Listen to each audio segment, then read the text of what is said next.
How many of you guys liked Hi-Fi Rush? I think we can all agree it was a really unique type of experience. I, for one, reviewed it and I said it was definitely a fun time. Now, ever since that game came out, we've been very vocal on whether or not it was successful or not. And I think we got a little bit more information on terms of Xbox determines that it's successful. Now, let's go over the logistics. There's a little bit of layers to this story. First thing we're going to talk about is Jeff Grubb. Shout out to Jeff Grubb. We love Jeff Grubb. Leaks stuff all the time. Makes our job easier. He posted on his podcast that he heard from the back channels and his sources that, Xbox wasn't too keen on exactly how much Hi-Fi Rush sold. Then we're going to go to Jez Corden. You guys know who Jez is. Jez is the homie. Jez says, what exactly determines the success for an Xbox game studio these days? Hi-Fi Rush has no physical version. It's got no marketing. It's got no multiplayer. If Xbox is pressuring ZeniMax to deliver sales of a game, maybe it shouldn't put so much emphasis on Xbox Game Pass. What's the goal here? Now, let's go back to the original scene. What pretty much Jez is saying here is he's like, yo, what is the bar when it comes to an Xbox game these days? Back in the day, you could just say, yo, game sold 5, 2, 3 million plus. It was a failure or a success.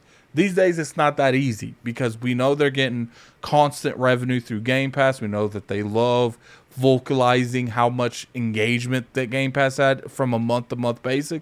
So it's hard to determine whether or not a game is successful because, for one, they don't tell you sales on games anymore. And two, they've been very cryptic on how much the subscription has been growing or shrinking here recently. We really haven't got an up-to-date number on how much Game Pass has been successful in a while.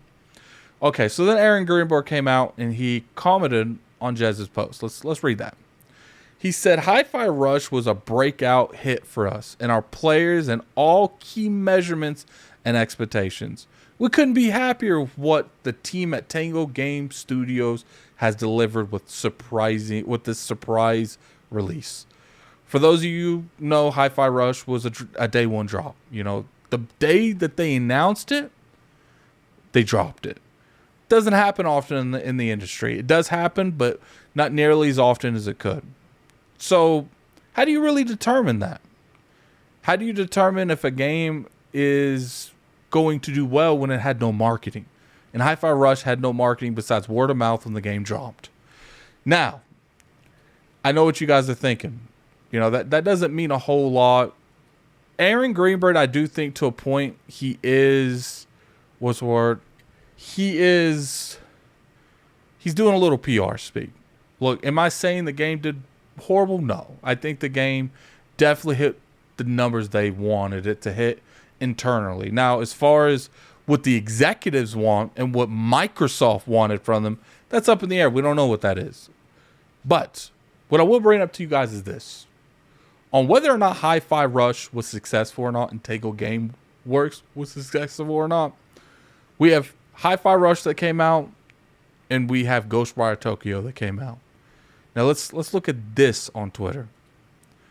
Microsoft has started the process of expanding Tango Gameworks Studios with almost 150 people, opening an additional 30 new jobs. So I don't know. You can read this in a couple different ways. One, you could read this on. Let me go back to the.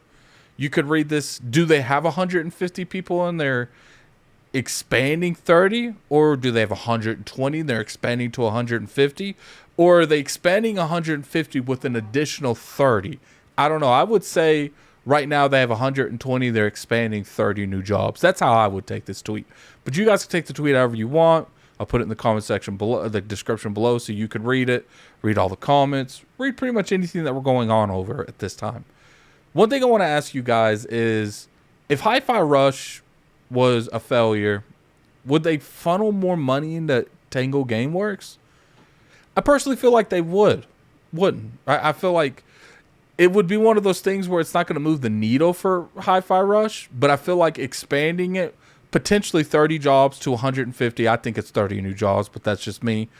those 30 people are probably going to go towards more of the Hi-Fi Rush team because they have proven that they can actually deliver a compelling IP to sell to future generations of gamers. And I think that's where I'm going with this. I think that Hi-Fi Rush definitely hit the expectations that maybe Xbox had internally, but maybe it didn't hit on some of the expectations that certain executives that's in Microsoft that might not even be part of the Xbox brand just looking over financials for that quarter. I think that's definitely possible.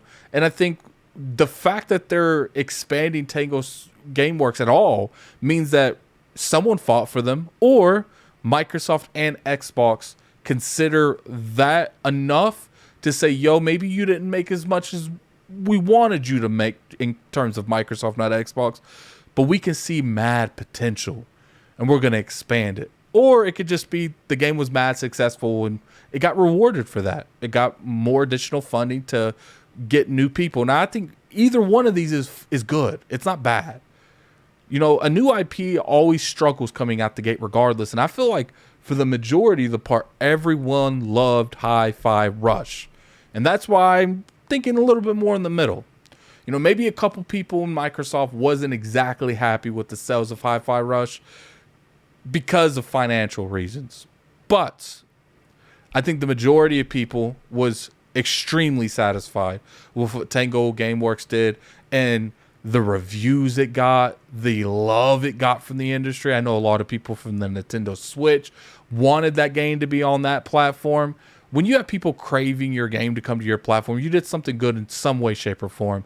And that's my hats off to them. I believe Hi-Fi Rush was a success for them just off of what I've seen go off to today. Not even just Aaron Greenberg say it. I feel like, you know, obviously you can't take everything what these executives say 100% because in some way, shape, or form, they're going to try to make their company look good.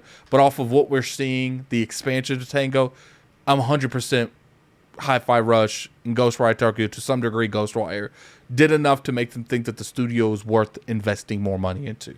But anyway, put in the comment section below, do you think Tango GameWorks is worthy of expanding? And do you think Hi-Fi Rush was a success to Microsoft? Definitely curious to hear you guys' opinion in the comment section below. And until next time, this is Gaming Addict. I'm out of here. Peace.